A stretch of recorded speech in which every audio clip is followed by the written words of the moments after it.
Cavities, as their name implies, are essentially holes in your teeth caused by decay. You can sometimes spot a cavity as the area surrounding the hole generally looks dark brown or gray. The main culprits to blame for your cavity are certain types of bacteria in your mouth.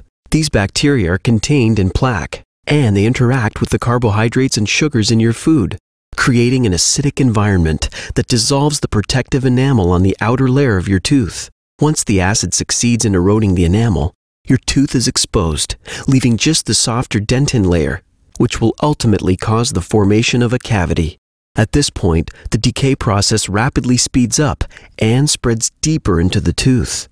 A filling is necessary to treat your cavity because if left untreated, the decay will eventually grow and will enter into your nerve canal. And yes, this can be as painful as it sounds.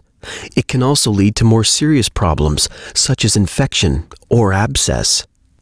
A filling may also be needed to replace or repair an old worn-down existing filling, or to fix a chipped tooth.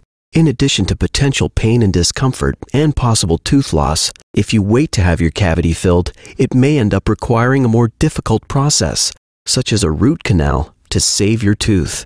And it could also cost you a lot more money to fix. The bottom line is, you should get your cavity filled as soon as you can. After your dentist detects a cavity, either through a clinical exam or with the use of x-rays, it's time to actually fill it. In most cases, a local anesthetic is used to make the filling procedure virtually painless. Once the tooth is numb, the next step is to remove the tooth decay. This is done using a dental rotary machine, as well as dental hand instruments. Once the decay has been removed, the tooth is now ready for the filling material of choice. Composite is the filling material of choice when it comes to matching your tooth color. Composite fillings consist of plastic and glass particles. They have become the most popular filling materials because they can match your existing tooth color and they also solidly bond or glue to the tooth.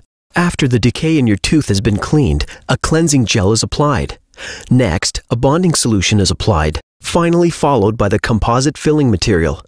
Composite is hardened by applying a high-intensity blue light. It only takes a few seconds for the materials to harden. Once the tooth is filled and the composite is hardened, the filling is checked to ensure the proper shape and look. At this point, any necessary adjustments are made, and then your filling is complete. Following the filling procedure, it is very common to experience some discomfort, normally at the site of the anesthetic or at the tooth itself. To alleviate the discomfort, it is recommended you take over-the-counter pain medication. If the symptoms persist, then you should visit your dentist. In some cases, the decay could be quite deep and close to the nerve of the tooth. In these instances, the nerve could already be infected with bacteria. Even though a filling has been placed, there is still a good chance that the tooth may need to go under root canal therapy to relieve the discomfort. Also, composite fillings may change color over time and can sometimes chip away from the tooth. Please keep in mind, the longevity of a filling depends in large part on your oral hygiene and diet, so be sure to maintain your filling with proper brushing and flossing. If you have any additional questions, please consult your dentist.